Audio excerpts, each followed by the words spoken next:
Pendeta Stephen Tong mengatakan, di mana ada kantong Kristen, di sana pun kebejatan moral gila-gilaan. Itu memang surveinya begitu. Lihat aja gereja-gereja di Eropa, Amerika, Australia, banyak yang sudah beralih fungsi jadi pasar, jadi mall, bahkan ada jadi masjid. Saya bersyukur loh, Indonesia mayoritas Islam. Saya tidak bisa bayangkan kalau Indonesia juga mayoritas Kristen. Ya, dipenuhi oleh pendeta-pendeta liberal, maka saya yakin mereka akan melegalkan juga seperti beberapa pendeta atau gereja di Australia, Amerika, Eropa yang sudah melakukan pemberkatan sejenis dengan alasan HAM dan lain sebagainya. Mereka tidak pernah memikirkan Alkitab, mereka hanya pikir HAM, mereka pikir hak asasi manusia bisa menggeser hak Allah. Teman-teman ya, semua sudah tahu bahwa polemikus ini semua lagi kejang-kejang. Lagi ngamuk-ngamuk dengan seorang pendeta yang bernama Mel Atok. Ya, jadi pendeta Mel Atok ini mengatakan ya dengan jujur pandangan pribadinya mengenai betapa dia itu mensyukuri. Ya, dia sangat mensyukuri bahwa Indonesia ini mayoritas beragama Islam. Dia nggak bisa bayangkan bagaimana jadinya negara Indonesia ini seandainya mayoritas agamanya adalah Kristen ya. Jadi itu pendapat yang disampaikan oleh pendeta Mel Atok, dan entah kenapa banyak sekali polemikus yang kejang-kejang. Hal itu sudah lumrah ya, karena kalau ada seorang pendeta yang mulai istilahnya ngomong itu sesuai dengan fakta, ada pendeta yang jujur ya, mengungkapkan apa yang menjadi keresahannya, apa yang membuat dia bertanya-tanya gitu kan. Jadi kalau pendeta mulai jujur, biasanya polemikus akan ngamuk. Biasanya seperti itu. Sering kita mendapati kalau ada pendeta ya, yang dengan kacamata jelas, kacamata sudut pandangnya melihat Indonesia, mengatakan bahwa Indonesia ini negara yang toleransinya tinggi, negara yang damai. Nah, kalau ada pendeta yang ngomong seperti itu langsung pasti akan diserang oleh para polemikus. Karena mereka inginnya, ya, mereka ini inginnya Indonesia ini gaduh. Keinginan para polemikus adalah orang-orang yang ada di akar rumput, orang-orang yang ada di masyarakat itu saling membenci. Islam benci dengan Islam, Islam benci dengan Kristen, Kristen benci dengan Islam, dan sebagainya. Karena kalau tidak ada kebencian, nanti mereka nggak laku. Kerjaan polemikus adalah mengacaukan, mengobok-ngobok kesatuan kita. Kalau sampai kita bersatu, ya, pendeta bisa mengungkapkan statement-statement yang adem, ya, mencairkan suasana, merangkul umat beragama yang lain, itu pasti diserang sama polemikus. Karena polemikus memang nggak pernah menginginkan yang namanya kedamaian. Mereka nggak akan pernah mau yang namanya kedamaian. Dan kalian bisa lihat ya, di konten-konten kita sebelumnya, bagaimana kejujuran dari pendeta Mel Atok. Dan ini bukan sekali aja. Pendeta Mel Atok ini ngomong bukan sekali, berkali-kali. Dalam setiap kesempatannya dia sampaikan. Ya, kalau ada khotbah, ada acara yang membahas tentang bagaimana Indonesia itu ya di bawah naungan Islam, dia akan sampaikan dengan jujur. Tetapi hal itu tentu saja membuat polemikus ngamuk. Dan kalian bisa lihat ya, beberapa hari yang lalu saya juga ada posting sebuah video. Bagi yang belum tonton, silakan ditonton dulu. Ya, viral khotbah memuji agama Islam. Pendeta Mel Atok diisukan akan mualaf. Ya, langsung para polemikus itu meminta, kalau bisa udahlah mualaf aja Pendeta Mel Atok gitu kan, daripada memuji Islam. Jadi bagi para polemikus yang namanya memuji ya dan mengatakan kebenaran itu sesuatu yang pantang, tabu. Bagi polemikus itu adalah hal yang tabu ya, kalau sampai memuji agama Islam. Nah, jadi ini videonya, bagi yang belum tonton silakan ditonton. 2 hari yang lalu ini ya, sudah banyak juga yang tonton. Nah, dan kalian bisa lihat bagaimana ini ya, linknya. Mel Atok akan masuk Islam, JDP. Dia bikin judul seperti ini, tapi isinya bagaimana dia komplain. Ya, bagaimana dia komplain kepada Mel Atok dan menjelek-jelekkan agama Islam. Isinya menjelek-jelekkan agama Islam. Jadi dia ini sedang merespon video yang viral ya, di kalangan masyarakat, bagaimana pendeta Mel Atok itu memuji Islam. Dan ada lagi satu videonya ya, ada lagi satu video dari pendeta Mel Atok. Nah, ini ya, live khotbah dan tanya jawab with PS Pastor Mel Atok ya. Ini langsung channel dia, 457.000 subscriber untuk saat ini. Ya, sampai hari ini tanggal 15 bulan 6 2023 ya. Jadi ini linknya. Di sini Mel Atok dengan jujur menyampaikan pandangan dia, dan ini membuat polemikus kejang-kejang. Membuat polemikus ngamuk berjilid-jilid. Oke, kita dengarkan dulu statement dari pendeta Mel Atok yang untuk khotbah satu ini ya. Jadi kalau yang kemarin kita tampilkan khotbah lain, kalau yang ini khotbah yang lain lagi. Ya, jadi memang banyak pengakuan-pengakuan jujur dari Mel Atok. Manifestasi bahwa mereka hanya mengaku di mulut dan di otak apa? Hidupnya jahat. Ya, tidak ada pengudusan yang terjadi secara progres dan signifikan dalam kehidupan mereka. Makanya hanya ngaku, oh bet, saya Kristen, tapi ujung-ujung masuk neraka. Makanya ada cerita bercanda bapak-bapak pendeta. Katanya ada satu cerita, ini lucu-lucuan aja sih. Joknya menarik, ada pesan yang bagus di balik jok ini. Katanya ada jemaat masuk neraka. Ketemu pemimpin pujian di neraka. Jemaat kaget, loh kok ibu pemimpin pujian ini ada di neraka gitu loh. Ya, lalu yang masuk neraka jemaat ini tegur sama ibu pemimpin pujian. Kak di sini juga katanya. Kakak di sini juga. Kalau bahasa kami di NTT, lu masuk sini juga gitu kan. Lalu pemimpin pujian bilang, Bapak Gembala juga ada di dalam. Maksudnya Bapak Gembalanya juga ada dalam, tapi ruang lain gitu loh. Ruang yang lebih berat kan, yang lebih banyak tahu.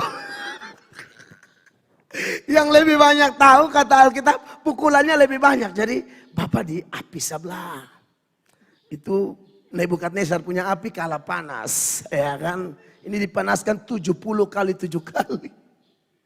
Jadi dari joke itu hanya mengingatkan bahwa ya kalau kita kaitkan dengan ayat-ayat, memang faktanya banyak orang ngaku-ngaku doang tanpa Roh Kudus tetap masuk neraka loh. Saya bandingkan lagi dengan ayat yang lain, ya kan? Dalam catatan surat Yudas,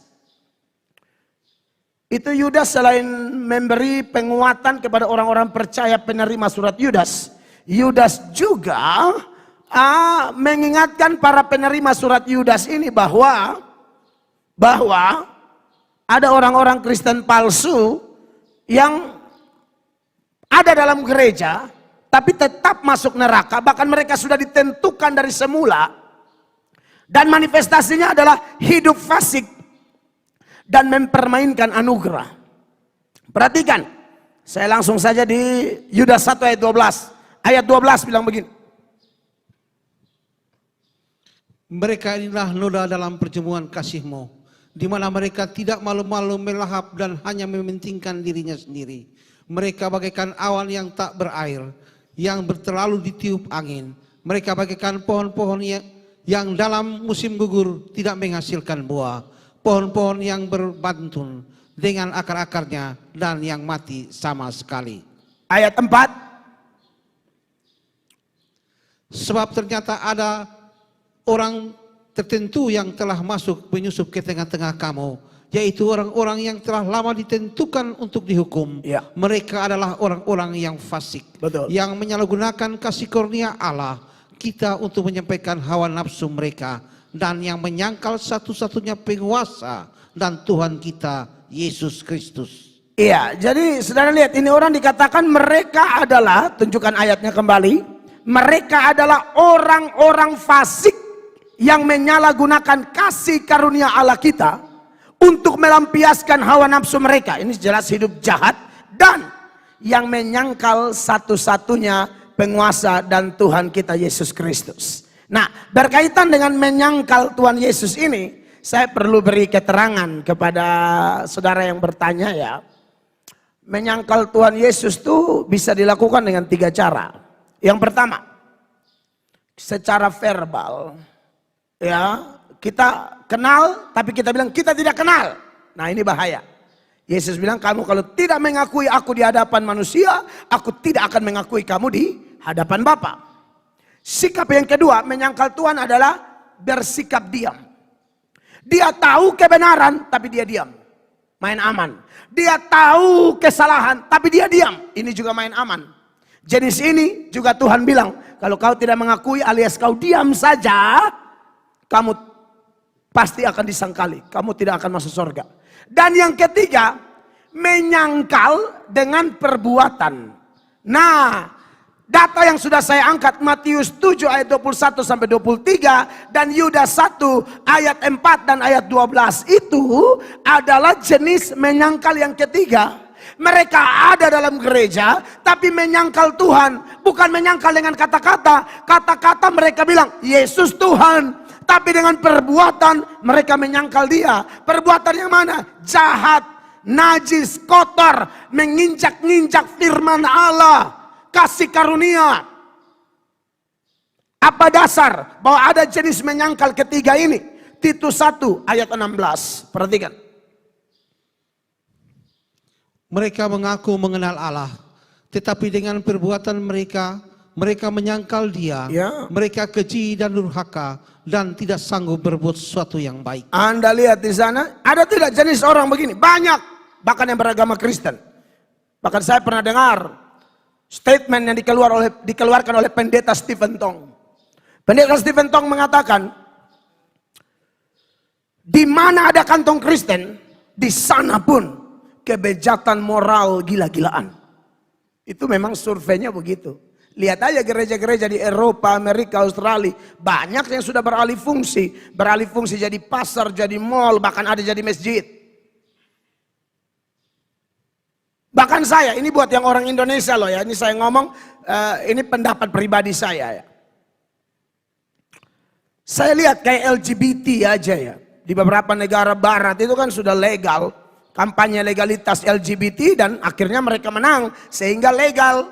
Maka boleh tuh menikah sejenis, dan bagi pendeta yang tidak menikahkan orang yang sejenis ini, pendeta itu bisa dipidana karena melanggar hak asasi manusia versi negara-negara barat tersebut. Nah, saya bersyukur di Indonesia nih, saya pribadi loh, saya tidak dengar dari orang ini. Saya banyak ngutip orang juga, tapi ini saya punya pandangan pribadi. Saya bersyukur loh Indonesia mayoritas Islam. Saya tidak bisa bayangkan kalau Indonesia juga mayoritas Kristen. Ya, dipenuhi oleh pendeta-pendeta liberal, maka saya yakin mereka akan melegalkan juga seperti beberapa pendeta atau gereja di Australia, Amerika, Eropa yang sudah melakukan pemberkatan sejenis dengan alasan HAM dan lain sebagainya. Mereka tidak pernah memikirkan Alkitab, mereka hanya pikir HAM, mereka pikir hak asasi manusia bisa menggeser hak Allah. Nah, itu kacau tuh.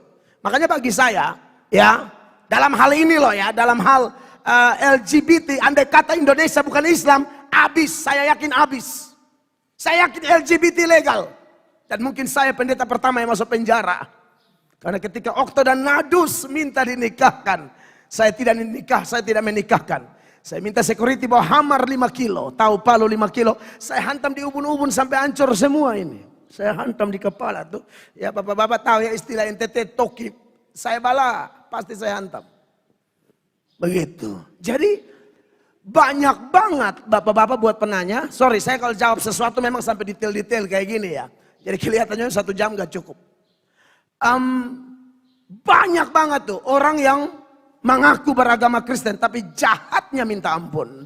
Maka orang-orang seperti ini, seperti yang saya bilang, Tuhan tidak pernah kenal dia. Tapi itu urusan Tuhan loh ya. Saya bertolak dari data tadi. Jadi kalaupun ada orang begini ya, kalau kelihatan suruh bertobat dia tidak mau bertobat, ketahuan memang dia itu orang-orang yang ditetapkan mirip seperti Yudas 1 ayat 4. Karena 2 Korintus 4 ayat 3 bilang begini, perhatikan. Jika Injil yang kami beritakan masih tertutup juga, maka ia tertutup untuk mereka yang akan binasa. Iya, kira-kira begitu jawaban saya yang pertama. Selanjutnya moderator saya serahkan. Yang ketiga karena 3 video ini cukup viral ya. Ketiga kata dalam video itu Pak Pendeta Mel Atok berkata, kita harus belajar kepada orang-orang Islam, katanya gitu ya. Kita harus bersyukur kepada orang Islam, katanya gitu. Karena kalau mereka mayoritas di negeri ini, kita dilindungi, kita diayomi, katanya begitu ya.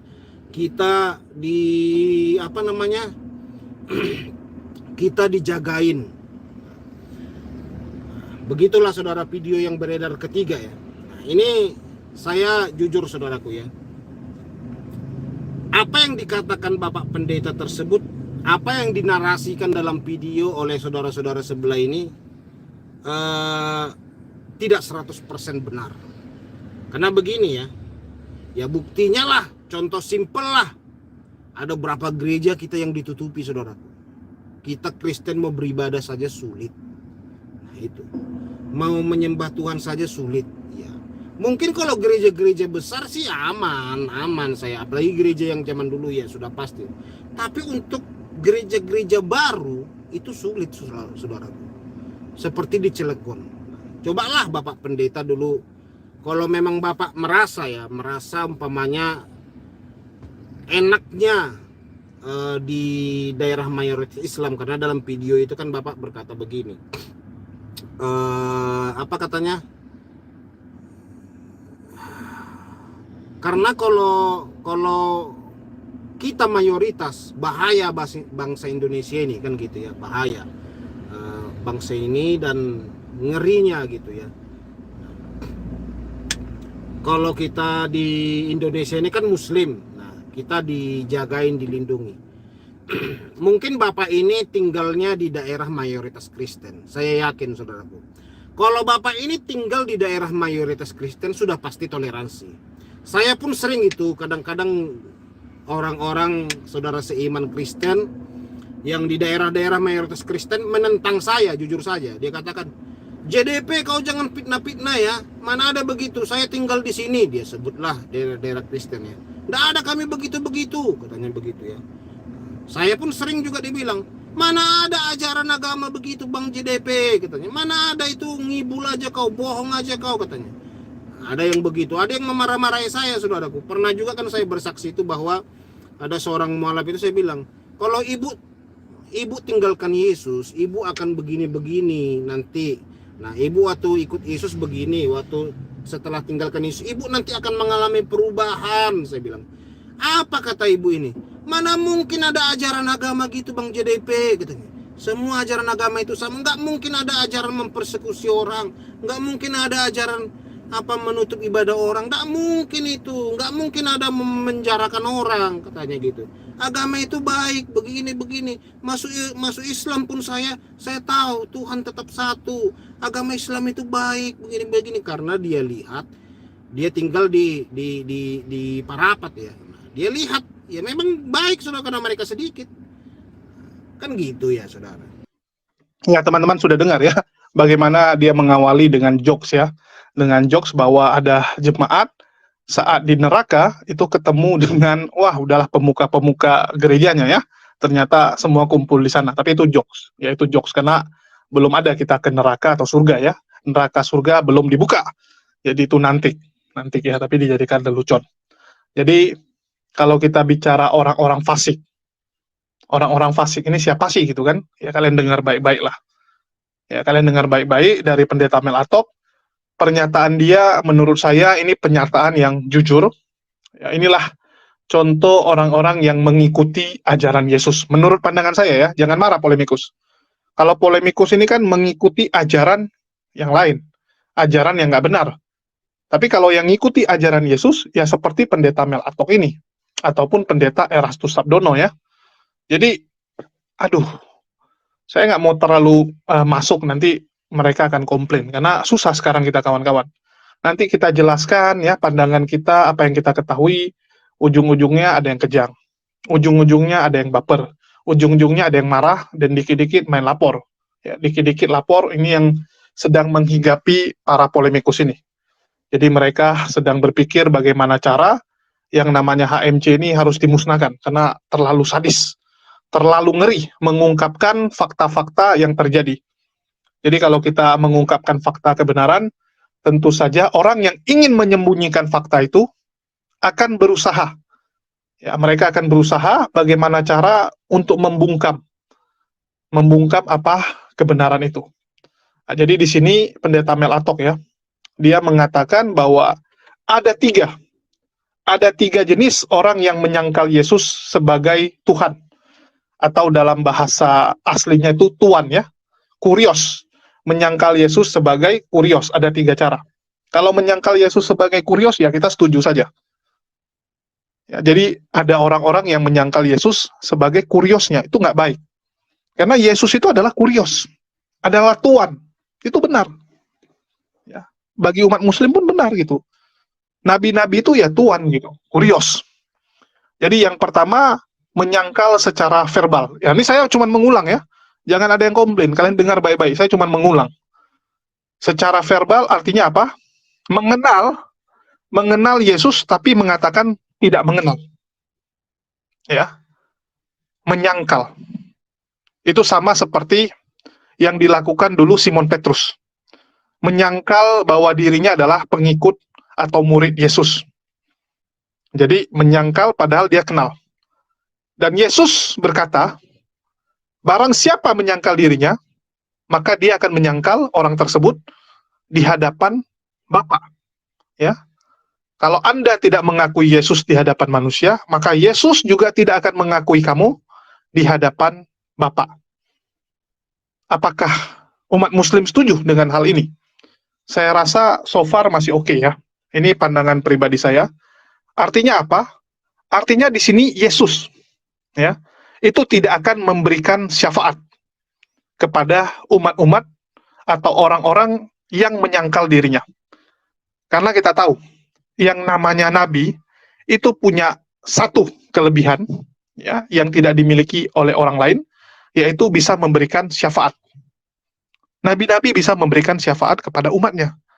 Dan kalau kalian menyangkal Yesus ya, artinya orang-orang yang mengikuti Yesus pada zamannya, orang-orang yang menyangkal ajaran Yesus, itu Yesus juga akan menyangkal mereka. Tidak akan memberikan syafaat kepada orang-orang tersebut. Tetapi alhamdulillah ya, alhamdulillah umat Muslim itu wajib mengakui para nabi-nabi. Itu wajib. Umat Muslim itu tidak bisa dikatakan Muslim, tidak sah keimanannya kalau tidak mengakui nabi-nabi. Ya, nabi awal sampai nabi-nabi yang ada sampai ke zaman Nabi Muhammad SAW. Kalau kita menyangkal mereka, maka kita tidak sah keimanan kita. Nah, jadi masalah syafaat ini kita setuju. Terus yang kedua, diam. Ya, mengetahui kebenaran tapi diam, main aman. Dia tahu tentang kebenaran, tapi karena nggak mau ribut sama orang, nggak mau membuat orang marah sama dia lebih memilih diam. Jadi kita tahu ada orang salah, tapi kita nggak luruskan karena kita nggak mau ya nanti ribut sama dia, nanti kita dipersekusi, nanti kita diserang, maka kita main aman. Ini yang sering kita lihat juga. Sering ya, orang-orang itu berpikir, udahlah main aman aja lah. Karena mengungkap kebenaran ini nggak enak. Dan ini yang sedang kita lakukan. Menurut saya, yang kedua inilah yang sedang kita lawan teman-teman.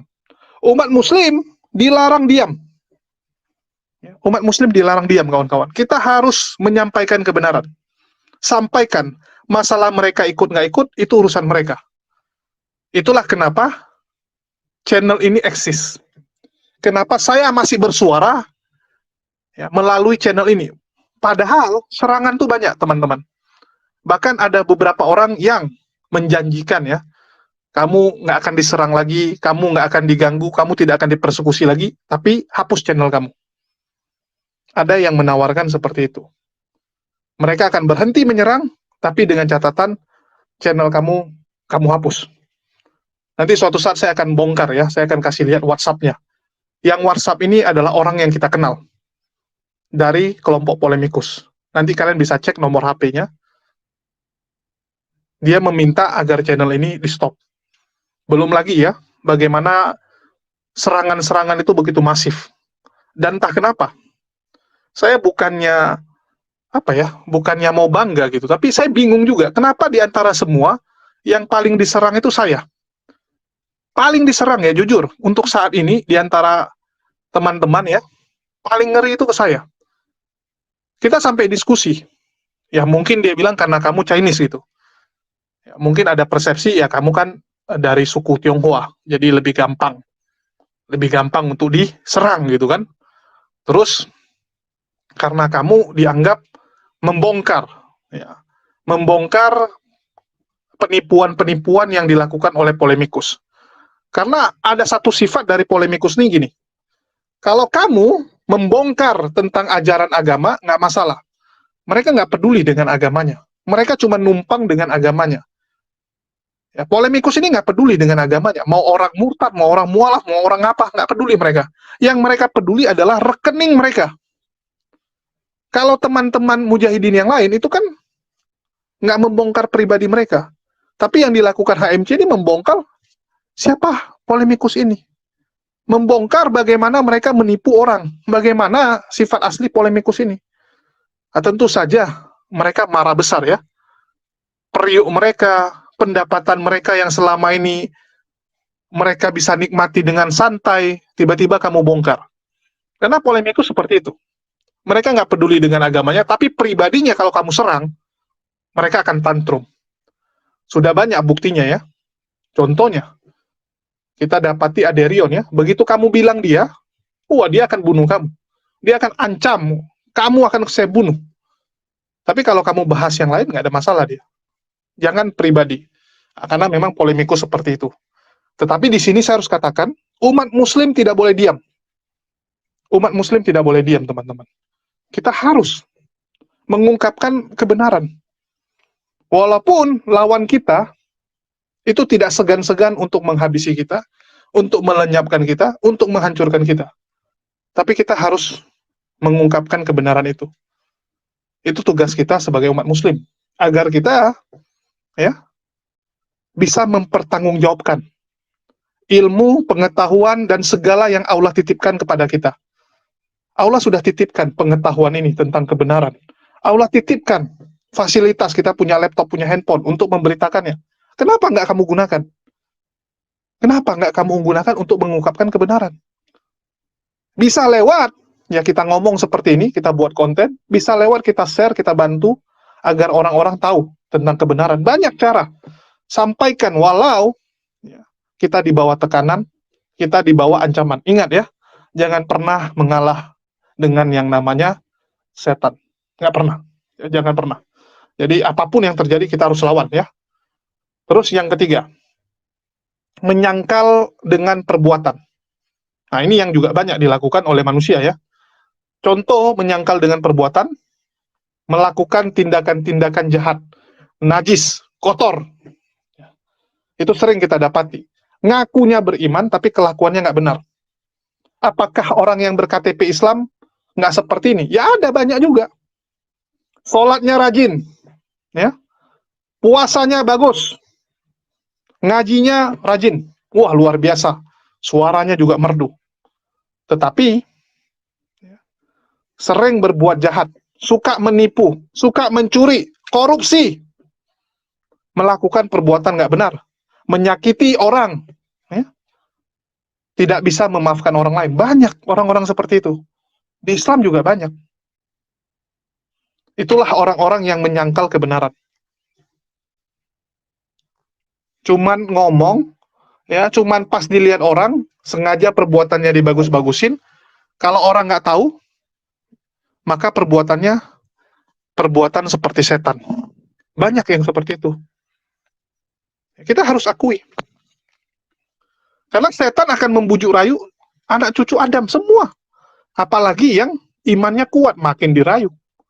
Orang makin kuat imannya, makin kuat agamanya, makin ngeri godaan setan. Itu udah hal yang lumrah. Itu sudah sangat lumrah, teman-teman. Jadi, Ya, kita harus terus ya. Kita harus terus berpegang teguh, harus sadar bahwa dunia ini sementara, harus sadar bahwa walaupun orang lain nggak lihat, walaupun orang lain nggak tahu apa yang kamu buat, tapi Allah Maha mengetahui. Jadi jangan pernah berpikir, udahlah, saya curi, nggak ada yang tahu kok, nggak ada yang lihat saya mencuri. Allah melihat. Allah melihat. Nggak ada gunanya. Apa gunanya? Apa gunanya Anda mencuri di dunia, berbuat hal yang nggak benar? Semua akan tersingkap, semua akan terungkap, teman-teman. Ya. Contoh, kamu mencuri barang orang. Mungkin orang tuh nggak tahu kalau kamu yang curi. Tapi nanti waktu hari penghakiman, tahu kok. Oh, yang nyuri rupanya kamu. Semua akan dibuka. Ya. Terus kita lanjut. Itu 3 hal ya, masalah menyangkal. Dan kita oke aja dengan hal tersebut. Terus yang paling sadis ini, pernyataan Mel Atok ya. Ini saya cuma mengulang ya. Saya malasnya gini, saya mengulang perkataan Mel Atok, terus nanti ada polemikus bilang gini, kalau Mel Atok ngomong, itu mengkritisi, itu bagus. Mengkritisi kita. Tapi kalau HMC yang ngomong, itu mengolok-ngolok, kan lontong. Kalau HMC yang ngomong, itu penghujatan.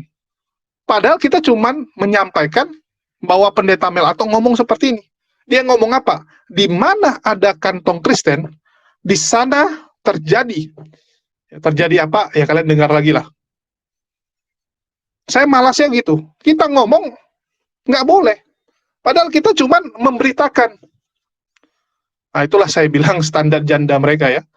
Pokoknya kalau udah kandung benci, gimana cara harus dimusnahkan. Kan gitu. Nah, di sini Mel Atok mengatakan, banyak gereja yang sudah beralih fungsi, ada yang jadi diskotik, ada yang jadi tempat yang aneh, ya. Bahkan jadi masjid juga banyak. Alhamdulillah kalau jadi masjid. Ya, alhamdulillah lah kalau jadi masjid. Artinya nggak jadi tempat aneh-aneh. Kasihan pendirinya gitu. Dulu dia dirikan bangunan ini dengan tujuan bangunan ini bisa jadi tempat yang bermanfaat. Tiba-tiba jadi tempat maksiat, kan nggak bagus. Kalau jadi masjid, ya bagus. Ya. Tetap digunakan untuk tujuan yang benar. Kan gitu. Ya, tujuannya tetap positif. Mel Atok mengatakan, dia tidak bisa membayangkan bagaimana jadinya kalau Indonesia ini mayoritas Kristen. Bagaimana jadinya? Ya, kira-kira, menurut teman-teman, kalau Indonesia mayoritas Kristen, apakah seperti yang disampaikan Mel Atok? Atau menurut kalian beda? Nah, kalau ini silakan tulis pendapat kalian di kolom komentar ya. Dulu kita pernah bahas juga ini. Bagaimana jadinya Indonesia kalau mayoritas Kristen. Kita undang teman-teman Kristen untuk ngomong, dan terakhir mereka ya sepakat bahwa ya akan seperti yang disampaikan Mel Atok. Kebanyakan setuju ya bahwa Indonesia akan seperti Australia, Eropa, Amerika gitu untuk masalah moral ini. Untuk masalah sikap pandangan kita terhadap kemerosotan moral. Karena hanya Islam lah yang konsisten melawan hal tersebut. Itu fakta. Nggak bisa dibantah. Terus Mel Atok bilang, kalau sampai gitu kan, Indonesia mayoritas Kristen, terus dilegalkan yang namanya LGBT, maka dia akan jadi pendeta pertama yang masuk penjara. Kenapa dia masuk penjara? Karena saat Okta dan Nadus, dia bilang ya. Kalau nggak salah Okta dan Nadus, artinya 2 orang pria datang minta pemberkatan nikah. Orang gay datang ke gereja dia, minta pemberkatan nikah, dia tidak akan memberkati mereka, tetapi dia akan minta, ya. Dia ini adalah Mel Atok, pendeta Mel Atok akan minta kepada Sapam, bawa palu 5 kilo, ya, palu godam 5 kilo, hantam ke ubun-ubun dia. Jadi, ada pasangan gay kalau minta menikah dengan pendeta Mel Atok, siap-siap nih, dihantam dengan palu 5 kilo, di kepala mereka ya, sampai hancur. Jadi bukan dinikahin, tapi bercecer mereka, karena dihantam sama pendeta Mel Atok. Saya suka semangat ini. Semangatnya bagus. Cuma nanti prakteknya benaran dilakukan atau tidak, itu aja. Apakah berani seorang Mel Atok melakukan itu? Sebenarnya ya, kalau dia bilang di Eropa, kasihan tuh, pendeta kalau nggak nikahkan yang LGBT, nanti ditangkap. Sebenarnya nggak mau nikahkan kan juga bisa alasan lain. Oh, saya nggak mau nikahkan, karena menurut saya ini pasangan akan cerai. Sedangkan yang cowok cewek aja itu gereja berhak menolak kok. Gereja itu punya hak menolak menikahkan satu pasangan. dengan berbagai pertimbangan. Misalnya dibilang, oh mereka belum siap untuk menikah. Oh mereka kalau nikah ini pasti kacau. Menurut pandangan si pendeta, bisa aja kok. Nggak perlu juga harus dihantam dengan palu 5 kilo. Ini sadis sekali gitu. Menghantam kepala orang dengan palu 5 kilo. Tapi ya itu pandangan pribadi dari pendeta Mel Atok, kita hargai ya. Nah, jadi teman-teman bisa lihat bagaimana pendeta Mel Atok ini sekarang ini benar-benar lagi dihajar. Lagi dihajar oleh para polemikus, dan salah satunya adalah si JDP ini ya, si Dodi ini, Jamal Dodi. Dia begitu marah dengan pendeta yang mengatakan Islam itu membawa kedamaian, Islam itu benar, dan sebagainya. Saya nggak tahu ya, kenapa si Jamal Dodi ini begitu benci Islam, padahal ngakunya, keluarganya banyak yang Muslim. Ya mungkin karena ada keluarganya yang mualaf, dia nggak terima atau sebagainya ya. Karena mungkin adiknya yang perempuan itu menikah dengan Muslim, jadi mualaf, jadinya dia nggak terima atau apa, saya nggak tahu. Ya saya nggak tahu, tapi kita bisa merasakan bahwa Jamal Dodi ini sangat benci dengan yang namanya Islam. Entah ada kepahitan apa, saya nggak tahu ya kepahitannya apa, tetapi buat pendeta Mel Atok, kita sangat mensyukuri lah. Ya, Indonesia punya pendeta seperti beliau, yang punya wawasan, ya, dan juga pemikiran yang baik, dan tidak segan-segan memuji agama lain kalau memang agama itu benar. Ya, kalau memang benar ya udah disampaikan. Bukan dengan cara tipu-tipu, dengan cara memutarbalikkan fakta. Nah, itu satu hal yang kita respect dari pendeta Mel Atok.